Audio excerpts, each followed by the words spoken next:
Hi, my name is Malina Malkani, and I'm a registered dietitian nutritionist and a media spokesperson for the Academy of Nutrition and Dietetics. Part of my job is to help people sift through the reams of nutrition misinformation and bad advice that's often floating around out there. So here's some of the doozies I've heard recently as a part of my nutrition practice. One of the common misconceptions that I hear among my clients is the idea that if you go gluten-free, your diet will automatically be healthier. Gluten is a protein that's found in wheat, barley, and rye grains. If you're diagnosed with celiac disease, or if you have a sensitivity to gluten, a healthcare practitioner will likely prescribe you a gluten-free diet. But if you don't have celiac disease or a sensitivity to gluten, there's no evidence that going gluten-free is going to make your diet healthier, nor is it intended to help you lose weight. In fact, eating gluten-free can make it harder for you to get many of the fibers, vitamins, and minerals that you need for the body to thrive. Gluten-free diets can absolutely be healthy. Whether they are healthy depends on the food choices that you're making within the gluten-free foods that you have to choose from. Here's a bad piece of advice. People should regularly do juice fasts, cleanses, and detoxes to rid the body of excess toxins. No studies support the notion that juice cleanses or fasts are effective at detoxing the body, getting rid of excess toxins, or promoting health. In fact, some of the very low-calorie cleanses can be downright dangerous, especially when they include a laxative regime as a part of the process. Such negative effects can include electrolyte imbalance and dehydration. Rule of thumb: if a product or a dietary regime or service or supplement sounds too good to be true, it probably is. If it says it detoxes the body or can balance the body chemistry or is a magic pill for weight loss, that should be a red flag to you that something isn't quite right and your alarm bells should be going off. Here's one of my favorites. Avoid fruit because it's too high in sugar. Sugar gets a bad rap because of the presence of so many added sugars in processed foods.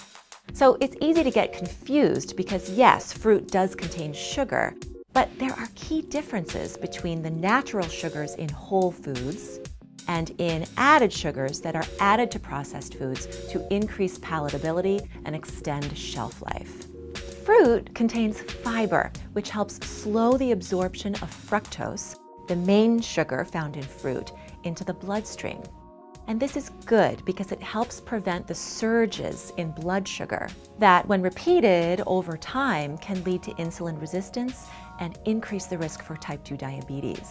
The fiber in fruit also helps us feel fuller longer, making it easier for us to eat less down the road so that we take in fewer calories, and thus helping us to better manage our weight. A good rule of thumb is to eat the rainbow.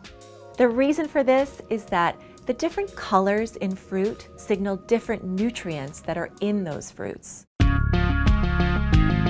Here's another misconception. Organically grown produce contains more nutrients than conventionally grown produce. Bottom line, organic produce may help reduce your pesticide intake.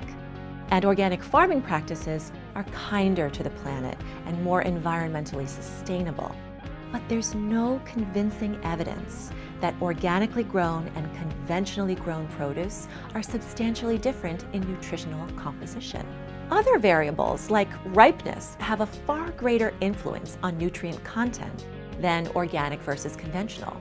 A well-cited analysis by a group of scientists from Stanford reviewed decades of research and didn't find substantial differences in nutrient content between organically grown and conventionally grown produce. Whether to choose organics is a personal choice. So know before you buy that any nutritional differences that do exist are likely so small that they're unlikely to affect your health. Here's another piece of advice I often hear. If you're trying to lose weight or maintain your weight, it doesn't matter what you eat as long as you stay within your calorie limit. Focusing on calories in, calories out as a way of losing weight may be effective in the short term, but it's not the whole picture when it comes to weight loss and weight management. When people focus solely on the number of calories they eat per day and eat junk, they can end up suffering from a long list of negative issues, which include hormonal imbalances, nutrient deficiencies, loss of lean body mass, which can lower metabolism, poor sleep, compromised immunity, irritability and bad moods, fatigue, and many others. Quality and quantity are both essential when it comes to maintaining your weight. However, if you're already eating a diet of mostly minimally processed, nutrient-dense whole foods, you don't have to worry about quantity as much. This is because, for example, a food like broccoli, it's very nutrient-dense, meaning it has a lot of micronutrients per calorie. It's low in calories, but you can eat a large volume of it. Unfortunately, it's highly likely that if you focus solely on calories, you'll experience the negative health outcomes that will multiply and intensify over time, and that weight loss will slow down as the metabolic rate changes with changes in the body. Bottom line, if you want to feel good and look your best every day, live a nutrition lifestyle that's made up of minimally processed, mostly plant-based whole foods that are nutrient-dense. If you find yourself wondering about the latest fad diet, or if you have questions about nutrition, a registered dietitian nutritionist can help you sift through some of that misinformation and bad advice and help you arrive at an evidence-based answer. Because remember, nutrition is a science, not an opinion.